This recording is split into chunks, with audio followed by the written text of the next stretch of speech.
أعوذ بالله من الشيطان الرجيم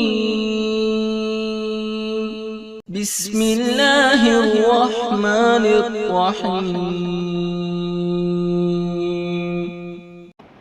عنوان دیا گیا ہے جہالت اور اس کے سدباب۔ جہالت کس چیز کا نام ہے؟ ہم اور آپ آج اگر دیکھیں تو اس چیز کو کہیں گے جس کو ہم جانتے نہیں ہیں، جس کا ہمیں علم نہیں ہے، اسے جہالت کا ہم نے آج نام دے رکھا ہے۔ لیکن حقیقی معنوں میں ہمیں اور آپ کو جان لینا چاہیے کہ انسان کی سب سے بڑی جہالت یہ ہے کہ صرف کسی چیز کا نہ جاننا ہی جہالت نہیں ہوتی ہے۔ کچھ لوگ بہت سی چیزوں کو جاننے کے باوجود بھی جاہل ہوتے ہیں۔ اللہ تبارک و تعالیٰ نے انہیں بصیرت عطا کی ہوتی ہے، بصارت عطا کی ہوتی ہے، اس کے باوجود بھی وہ اپنی آنکھوں سے وہ چیز نہیں دیکھتا ہے جس کو اللہ تبارک و تعالیٰ اپنے ان بندوں کو دکھا دیتا ہے جن کو آنکھوں سے بھی محروم رکھا ہے، ان کو بھی دکھا دیتا ہے اللہ تبارک و تعالیٰ جو اس قابل نہیں ہوتے ہیں کہ وہ اللہ تبارک و تعالیٰ کی اس توحید کے جو ہے سمجھنے کے لائق سمجھ سکے اللہ تبارک و تعالیٰ، لیکن باوجود اس کے کہ اللہ تبارک و تعالیٰ ان کو بھی ہدایت سے نواز دیتا ہے۔ اور کچھ اپنے آپ کے اندر جو اس بات کا دعویٰ کرتے ہیں کہ اپنے عقل و دانشوری میں اپنے آپ کو اس رتبے پر پہنچ چکے ہیں کہ بہت زیادہ علم والے ہیں، اپنے آپ کو ایک اچھے مقام پر پہنچنے کے باوجود، اچھی سوچ رکھنے کے باوجود اس چیز سے نابلد ہے جس چیز کا اللہ تبارک و تعالیٰ نے قرآن و احادیث کے اندر ذکر کیا ہے۔ وہ سب سے اہم دعوت، وہ سب سے اہم چیز جس کا ہر انسان کو جاننا اور اس کا معلوم کرنا یہ ہے توحید باری تبارک و تعالی۔ جس نے دنیاوی علوم یا دینی علوم میں سے کچھ نہ جانا ہو، صرف توحید باری تعالی کو اگر سمجھ گیا، وہ دنیا کا سب سے بڑا عقل و دانشور انسان ہے، اور جس نے اس توحید کو چھوڑ دیا وہ دنیا کا سب سے بڑا جاہل کہلائے گا۔ اس سے بڑا جاہل اس دنیا کے اندر اور کوئی نہ ہوگا۔ آج ہماری اور آپ کی زندگی کا معیار یہ بن چکا ہے کہ ہم دو چیزوں کے اوپر ٹکے ہوئے ہیں۔ ایک ہمارے اپنے لوگوں کی مزاج کی بات بتاؤں، وہ یہ کہ وہ روحانیت کا راستہ اختیار کیے ہوئے ہیں۔ ہم اور آپ یہ سمجھتے ہیں کہ علم اس چیز کا نام ہے کہ صرف دینی علوم کو سیکھا جائے، روحانیت کا طریقہ اختیار کیا جائے، ایسی مقامات پر چلے جائیں جہاں صرف اللہ تبارک و تعالیٰ کی عبادت کی جائے، اس کے علاوہ اور ایسی کوئی چیز نہیں ہے، جیسے جنگل و بیابان۔ یا اس کے علاوہ بھی آج کل بہت سی شکلیں نکل گئی ہیں، بعض جماعتوں کی شکل میں، گروہ کی شکل میں چلہ چہلم لے کر کے نکل رہے ہیں اور اسی کو دین سمجھ رہے ہیں۔ یہ روحانیت کا راستہ ہے، یہ پہلی غلطی۔ دوسری لوگوں کی، ہمارے اور آپ کی غلطی یہ ہے، وہ ہے صرف اور صرف دنیا مقصد بنا لینا، جسے دہریت کہا جاتا ہے، جن کو اللہ تبارک و تعالیٰ کی ذات سے کوئی واسطہ نہیں ہے اور نہ ہی دین اسلام کی کسی بات سے واسطہ ہے، صرف اور صرف ان کا واسطہ ہے دنیا بنانا اور دنیا کی زندگی کو کامیاب کرنے کے لیے رات دن کوشش کرنا۔ یہ دہریت کا راستہ اختیار کیے ہوئے ہیں۔ یہ دو بڑی اہم چیزیں آپ کے سامنے رکھا ہوں، روحانیت بھی اور دہریت بھی، یہ دونوں اپنی جگہ پر غلط ہے۔ اللہ تبارک و تعالیٰ نے یہ نہیں کہا ہے کہ صرف میری عبادت کرو، بقیہ تمام چیزیں چھوڑ دو۔ اللہ نے یہ بھی نہیں کہا ہے کہ صرف دہریت اختیار کر لو، دنیا کی زندگی کو کامیاب بنا لو اور آخرت سے بالکل غافل ہو جاؤ۔ انسان کو اگر زندگی گزارنا ہے، اپنی ضرورت کے حساب سے اس دنیا کے اندر قد و کاوش کرنی ہوگی، صرف ضروریت کے حساب سے، مقصد نہیں بنانا ہے۔ دنیا کے اندر کوئی چیز سمیٹنا نہیں ہے، سب چھوڑ کے جانا ہے، صرف اختیار کرنا ہے تو وہ یہ کہ اللہ تبارک و تعالیٰ کی اپنی طاقت کے حساب سے عبادت کی جائے جتنی ہمارے اندر طاقت ہے۔ دوسری چیز یہ ہے نہ ہی دہریت اختیار کیا جائے، پوری دنیا کو جیتنے میں لگے بیٹھے ہیں۔ دونوں راستے غلط ہیں۔ راستہ اختیار کریں جس میں اللہ کی عبادت بھی شامل ہو اور ساتھ ہی ساتھ آپ کی اپنی ضروریات زندگی بھی ہو۔ یہ دو بہت اہم چیزیں ہیں۔ آج ہماری امت مسلمہ کا سب سے بڑا گمراہ ہونے کا سبب یہی بن چکا ہے، یا تو روحانیت اختیار کرتے ہوئے زندگی گزارتے ہوئے لوگ نظر آتے ہیں، یا دوسرا راستہ اختیار کرتے ہیں کہ ساری زندگی سمیٹنے میں رہ گئے اور آخرت سے غافل ہو گئے، قیامت سے جو ہے غافل ہو گئے، اور اللہ تبارک و تعالیٰ کے حشر کے دن کوئی سوال جواب حساب کتاب کا جو معاملہ ہے وہ ختم ہو چکا۔ نوجوانوں کی اکثریت اسی میں پڑی ہوئی ہے، اور بالخصوص جن لوگوں کی عمر 40-50 کے قریب پہنچ چکی ہے یا اس کے اوپر جو لوگ ہیں، وہ سمجھتے ہیں کہ آج روحانیت اختیار کرنے میں ہی زندگی ہے اور اس کے علاوہ کوئی راستہ نہیں ہے۔ چلہ چہلم، جماعتیں، گروہ بندیاں لے کر کے دور دراز کے یہاں سفر کرتے ہیں، وہاں دینی مجالس کو قائم کرتے ہیں اور اسی کو دین سمجھ رہے ہیں۔ نہ یہ دین اسلام ہے، نہ دین اسلام سے اس کا کوئی واسطہ ہے۔ جان لینا چاہیے یہ روحانیت کا راستہ ہے، اور روحانیت کے سلسلے میں ہمارے اور آپ کے نبی جناب محمد رسول اللہ صلی اللہ علیہ وسلم نے کہا کہ دنیا سے کٹ کر کے لوگوں سے الگ ہو کر کے زندگی گزارنے والا کامیاب انسان نہیں ہو سکتا ہے۔ بنی اسرائیل کی ایک مثال دوں، اللہ کے نبی کریم صلی اللہ علیہ وسلم نے کہا کہ بنی اسرائیل کے اندر ایک شخص تھا، گاؤں کے لوگ اپنی زندگی گزارا کرتے تھے، اپنی گناہوں میں ملوث ہیں، اپنے کاروبار میں ملوث ہیں، اپنی دنیا کے نشے میں لگے ہوئے ہیں، اور یہ شخص وہ تھا بنی اسرائیل کا عابد آدمی جس کو صرف اور صرف اللہ تبارک و تعالیٰ کی عبادت سے غرض تھا، عبادت کر رہا ہے ایک کونے میں بیٹھ کر۔ اللہ تبارک و تعالیٰ کے پاس فرشتے آتے ہیں اور کہتے ہیں اللہ تبارک و تعالیٰ آپ کی یہ جو قوم ہے دنیا کے نشے میں ڈوبی ہوئی ہے اور غلاظتوں میں گناہوں میں پڑی ہوئی ہے، تو اللہ تبارک و تعالیٰ کہتا ہے جاؤ اس قوم پر اللہ تبارک و تعالیٰ کا عذاب نازل ہو، اس قوم کو تباہ و برباد کر دینا۔ کہا جاتا ہے اس قوم کے اندر ایک ایسا شخص بھی ہے تنہا عبادتیں کرتا ہے اکیلا بیٹھ کر کے، اور گاؤں والوں سے اس کا کوئی واسطہ نہیں۔ اللہ تبارک و تعالیٰ نے کہا عذاب میں پہلے اس کو ملوث کرنا، بعد میں قوم پر عذاب لے کر آنا۔ وجہ کیا ہے جانتے ہیں؟ اس کا فرض تھا لوگوں میں رہ کر کے دعوت کو پھیلانا، لوگوں کو اچھائی کا راستہ بتلانا، درستگی کی طرف لے کر آنا، صحیح راستے کی طرف لوگوں کی رہنمائی کرنا۔ اس نے اس کام کو چھوڑ کر صرف رہبانیت اختیار کی۔ اللہ تعالیٰ کو یہ پسند نہیں ہے کہ ہم اپنے ماحول میں رہ کر کے صرف رہبانیت اختیار کر لیں، اپنی مسجد کو الگ کر لیں، اپنے دین کو الگ کر لیں، اپنی ذات کو لوگوں سے الگ کر لیں، اور یہ بھول جائیں کہ جس لوگوں میں ہمارا تعلق ہے ہم بھی انہی میں سے ہے۔ یہ رہبانیت کا راستہ ہے۔ افسوس ہے ہمارے اور آپ کے لیے،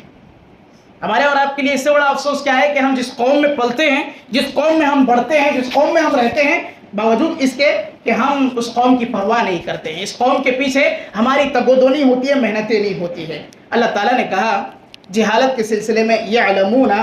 ظاہرا من الحیات الدنیا وہم عن الآخرۃ ہم غافلون، کہ وہ لوگ جو لوگ اپنے آپ کو ظاہری دنیا کے طور پر جانکاری رکھنے والے ہوتے ہیں، وہ سمجھتے ہیں کہ بہت بڑے ہم جانکار ہیں، علم والے ہیں، وَهُمْ عَنِ الْآخِرَةِ هُمْ غَافِلُونَ، اور ان کا معاملہ ایسا ہے کہ وہ آخرت کی جو زندگی ہے اس آخرت کی زندگی سے مکمل طور پر غافل ہے، پورے طور پر ان کا معاملہ ایسا ہے کہ وہ کچھ جانتے نہیں ہیں اس کے سلسلے میں۔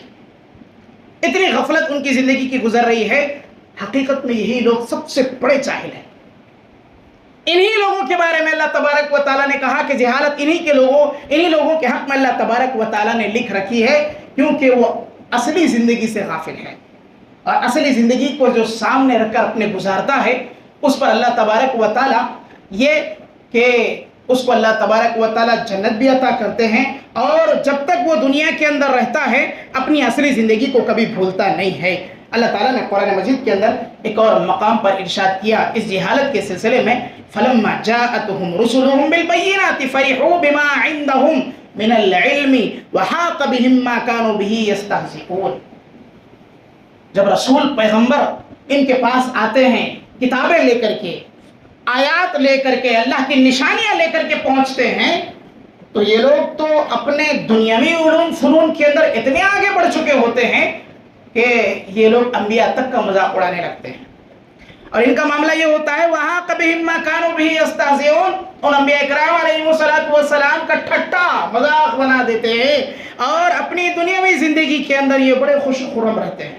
انبیاء اکرام علیہم السلام کی زندگیوں کو دیکھنے اور جاننے کے باوجود، ان کی نشانیوں کو پانے کے باوجود اس پر ایمان نہیں لاتے، اپنی زندگی میں مست رہتے ہیں، اپنے علم اور اپنے جو ہے دنیاوی زندگی کے اوپر خوش و خرم رہتے ہیں۔ اللہ تبارک و تعالیٰ کا پیغام کیا ہے؟ پہلا پیغام اللہ تعالیٰ کا اقرا بسم ربک الذی خلق، پڑھیے آپ اپنے اس رب کے نام سے جس نے پیدا کیا ہے۔ اس اللہ تبارک و تعالیٰ کے نام سے آپ علم کو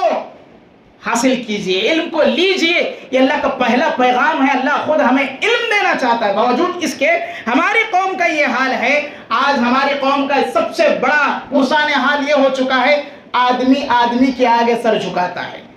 قبروں کی پوجا کی جاتی ہے، پرستش کی جاتی ہے، نظر و نیاز کیے جاتے ہیں اور قبروں کے پاس، اور سب سے بڑا علم اور سب سے بڑا مرحلہ ہمارا اور آپ کا یہ ہے، پتھروں لکڑیوں پر، تعویذوں گنڈوں دھاگوں پر ہماری زندگیاں ٹکی ہوئی ہے۔ ساری زندگی کا معیار یہ بن چکا ہے کہ ہماری اپنی زندگی ان دنیاوی چیزوں کے اوپر ٹک گئی ہے، اور ہم ان علم کو حاصل کر کرنے، ان علوم و فنون کے اندر اپنی زندگی کو لگانے میں بھی پریشان ہے۔ توحید باری تبارک و تعالیٰ کو ہم نے ترک کر دیا ہے۔ اللہ کہتا ہے توحید جس کے پاس موجود ہو وہ گمراہ نہیں ہو سکتا ہے، ہدایت جس کو مل جائے اللہ تبارک و تعالیٰ اسے ضلالت نہیں دے سکتا ہے۔ لیکن ہماری قوم اسی میں پڑی ہوئی ہے، 100 کے تعویذ سے لے کر کے ہزاروں کے تعویذ تک اپنی زندگی اسی میں لگی ہوئی ہے کہ ہماری بیماریاں، ہماری شفا یابی کا سب سے اہم مقصد، مرحلہ، اصل معاملہ اسی تعویذوں پر، انہی دعا کے پانیوں پر، اور اسی طریقے سے ان تمام اشیاء پر جو آج جو ہے لوگ نمک اور عراق اور دوسری اوٹ پٹانگ چیزیں نیمو وغیرہ سے کروا کر کے علاج کراتے ہیں اور اسی میں اپنی زندگی کا شفا یابی علاج سمجھتے ہیں۔ یہ ساری ہماری امت کی جو ہے پریشانیوں کا سب سے بڑا سبب یہی ہے کہ ہم شرک کے اندر آہستہ آہستہ ملوث ہوتے جاتے ہیں۔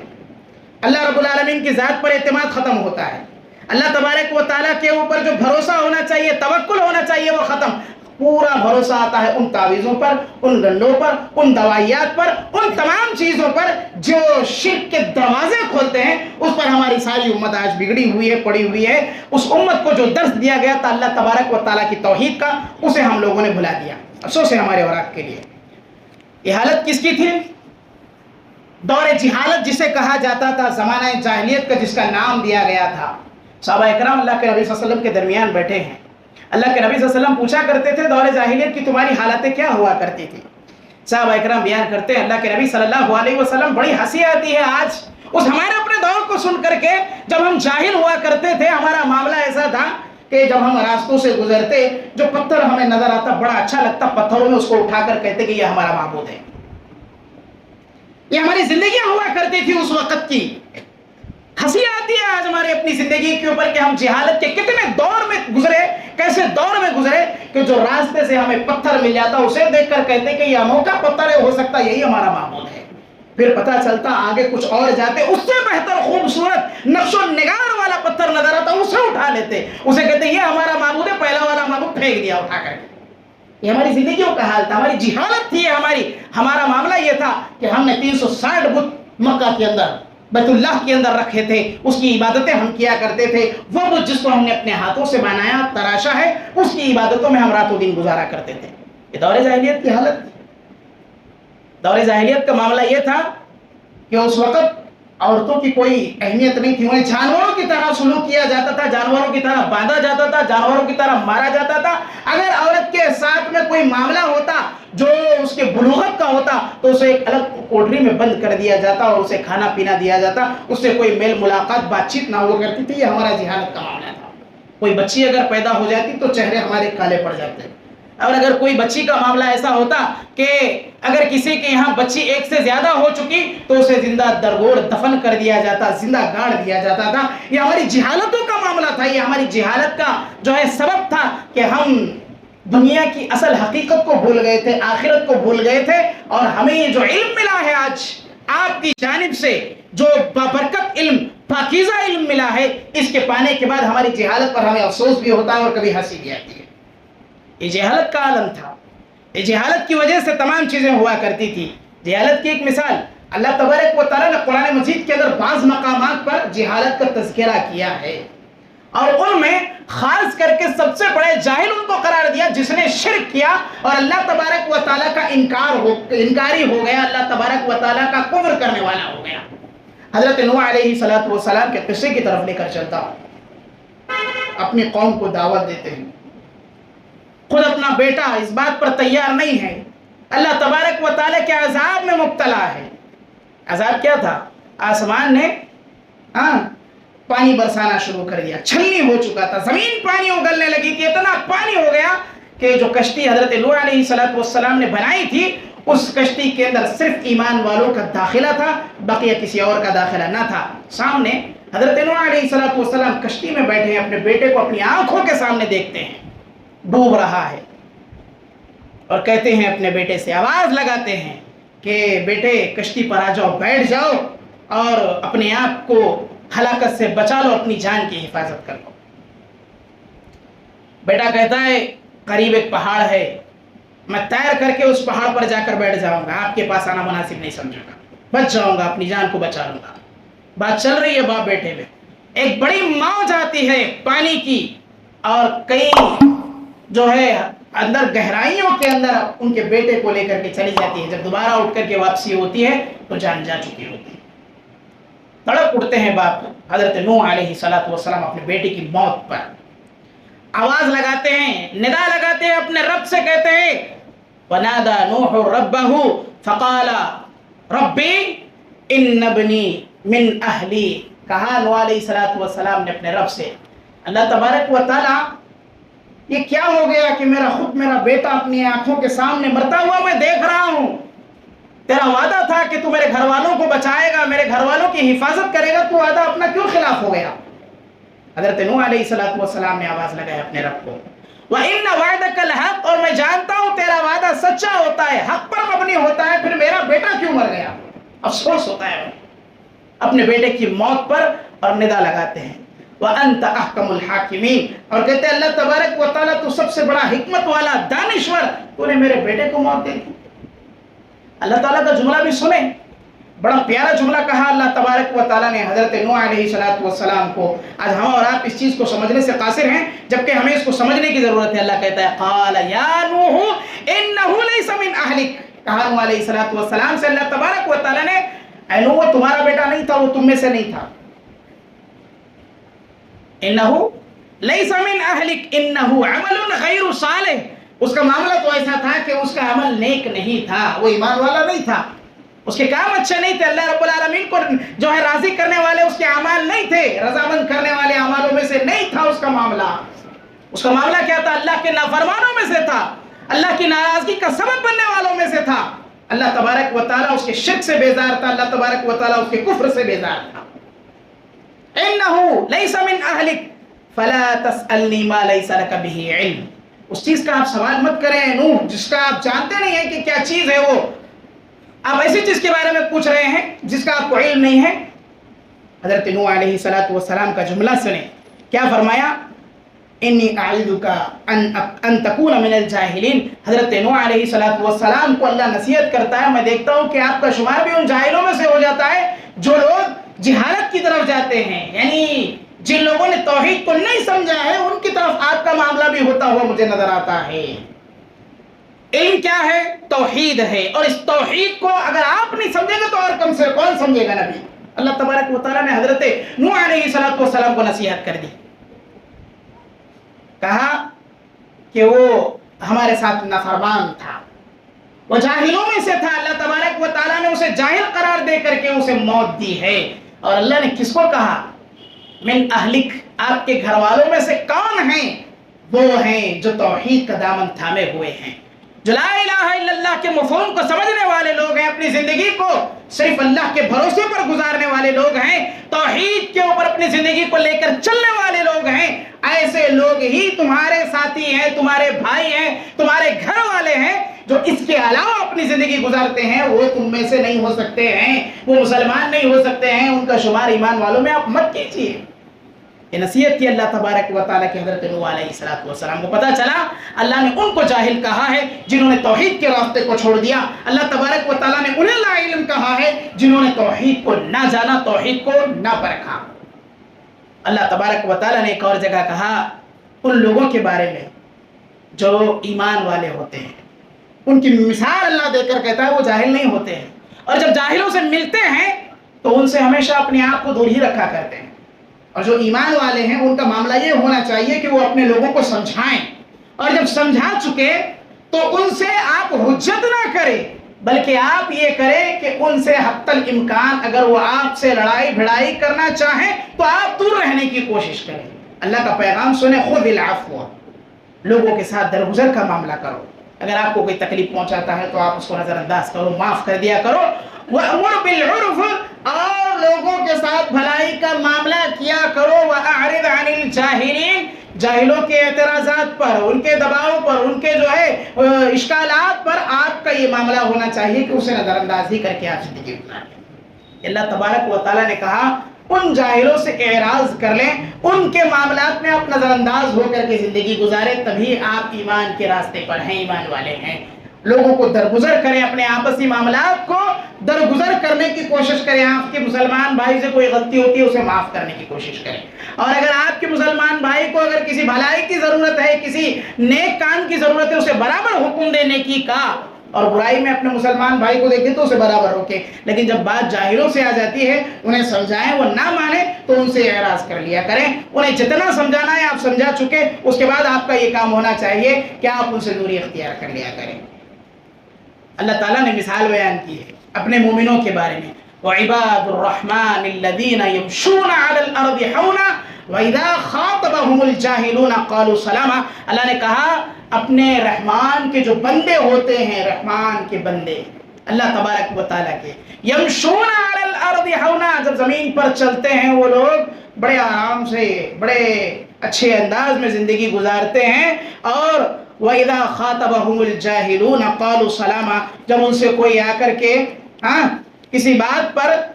اشکالات کرتا ہے، کسی بات پر ان سے مخاطب ہوتا ہے اور ان سے ایسے انداز میں پیش آتا ہے جس سے ان کو تکلیف پہنچے، خاطبہم الجاہلون قالوا سلاما، جب بات جاہلوں سے مخاطب کرنے کی آ جائے ان سے صرف سلام کر لیا کرے۔ جان لیں اللہ تبارک و تعالیٰ نے قرآن مجید کے اندر 2 مقامات پر جاہلوں کے بارے میں کہا ہے کہ ان کو صرف سلام کی حد تک آپ رکھیں،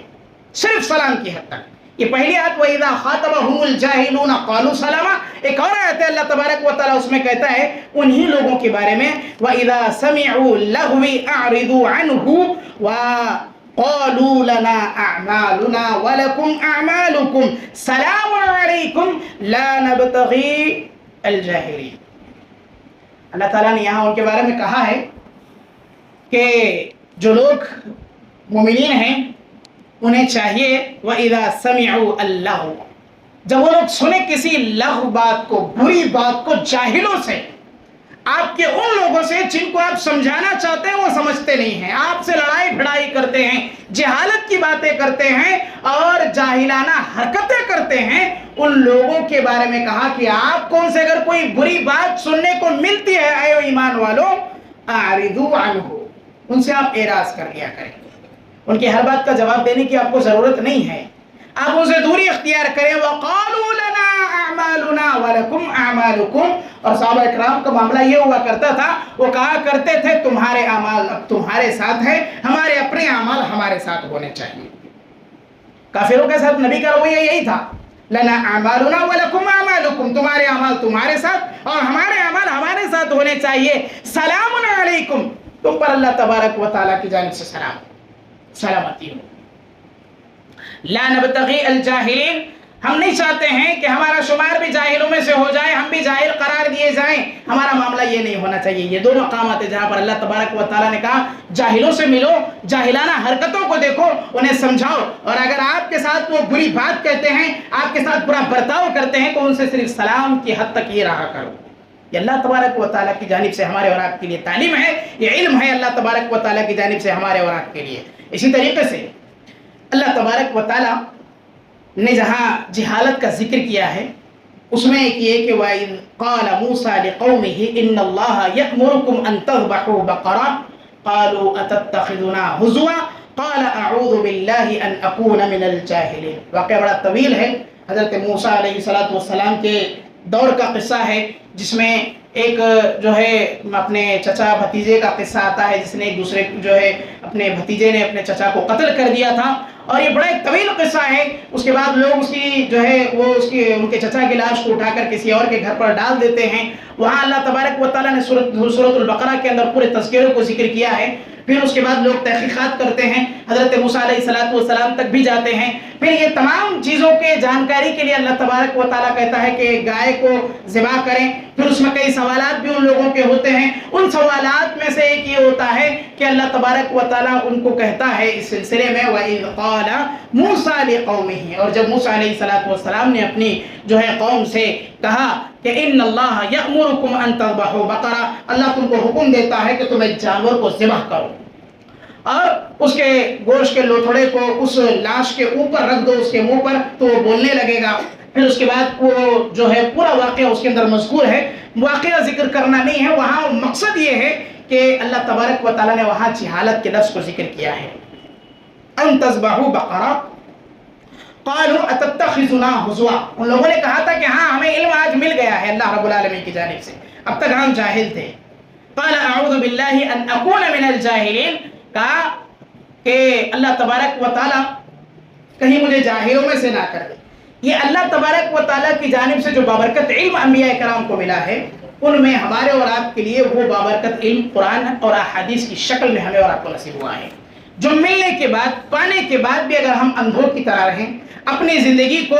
جہالت کے راستے پر ہی گزار لیں اور یہ بھول جائیں کہ جس علم کو اللہ تبارک و تعالیٰ نے روشنی ہمارے اور آپ کے لیے، اس کے بطور روشنی کے ہمارے اور آپ کے لیے عطا کیا ہے، اسے ترک کر کے جہالت کے راستے پر چلیں، شرک، بت پرستی اور ایسے انگنت اندیکھے چیزوں پر جو ہے ہمارا اور آپ کا بھروسہ، جس کی وجہ سے ہم سمجھتے ہیں کہ یہ چیزیں ہمارے لیے کارگر ہونے والی ہیں، ہماری شفا یابی میں، ہماری ترقی میں یا ہماری دیگر اشیاء میں، جسے ہم اور آپ سمجھتے ہیں، یہ ہمارے اور آپ کے لیے سب سے زیادہ گمراہی کا سبب ہے۔ اور جہاں تک ہمیں اور آپ کو چاہیے کہ آج کے اس دور میں ہم علم حاصل کرنے کے لیے جو سب سے آسان ذرائع ہیں ان کو اختیار کریں،